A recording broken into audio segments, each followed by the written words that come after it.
Just days away from this bombshell HHS report on potential causes of autism, the Wall Street Journal reports that HHS Secretary Robert F. Kennedy Jr.'s agency will release a report linking Tylenol's main ingredient, acetaminophen, to autism, along with folate deficiencies when it's used during pregnancy. But FDA Commissioner Dr. Markie Martin tells NewsNation it's a work in progress. We're still in our discussions. I think the interest in Tylenol by the Wall Street Journal probably stemmed from the Harvard study on Tylenol and autism that came out recently. But our report is not yet written. Yeah, joining us now is public health senior contributor for Forbes, Dr. Omer Awan. Doctor, it's good to see you again. A lot of people talking about this, and we're anticipating this report to drop sometime, in the coming days. What do current evidence and trusted research suggest about the link between Tylenol and autism?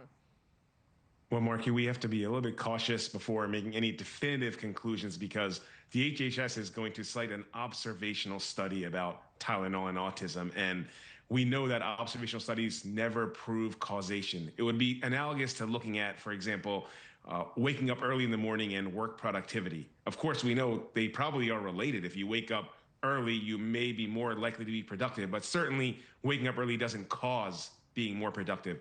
That may or may not be true with Tylenol. And moreover, I think what's even more important here is that, a study, a much stronger study and a bigger study was published last year that looked at over 2.4 million pregnant moms. And there was no definitive causation between Tylenol and autism. So I think we need to be a little bit cautious before interpreting these results. Yeah, and I wanted to share this statement with you too. Kenvue, the manufacturer of Tylenol, in a statement said this: "Nothing is more important to us than the health and safety of the people who use our products.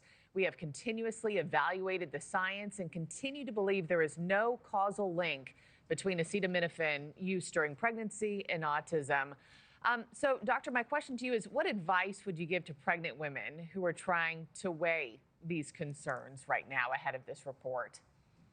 It's deeply concerning, Markie, and my advice would be, first and foremost, to talk to your OBGYN, right? Anytime you have pain or fever, and those are the two most common causes to use Tylenol, I would absolutely talk to your OBGYN and see what they say and, listen to their recommendations. And I hope this resonates with you too, Markie, because I know you're pregnant and I know you're expecting, and we wish you well, obviously. But I think the bottom line is that it's been safe and effective. We've been studying Tylenol for decades, and, untreated pain and untreated fever can have very bad consequences. So it's important to treat untreated fever. So, for example, if you had a fever in pregnancy, that can lead to, miscarriages, birth defects. If you have untreated pain, that can result in depression and anxiety in a mom, potentially even high blood pressure. So really important to listen to your OBGYN and, take Tylenol if you need it. Yeah, thank you for the well wishes, but I'm at that stage in pregnancy where everything hurts, and you're wondering, okay, what should I take? What can I take? And, what are the benefits or the risks? Also, let me ask you about this, that HHS will also reportedly link folate deficiencies to autism and recommend a certain type of folate to mitigate autism symptoms. What do you make of that?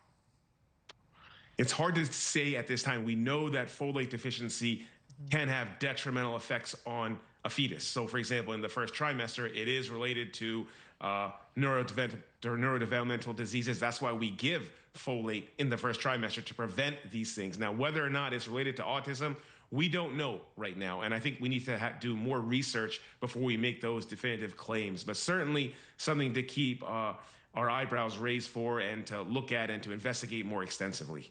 Well, once we have our hands on this report, I would love to have you back on to debrief after we see what's in it. Dr. Omer Awan, thank you, as always, sir. Thank you for watching. Subscribe below and download our NewsNation app right now on your phone, and you will get fact-based, unbiased news for all Americans.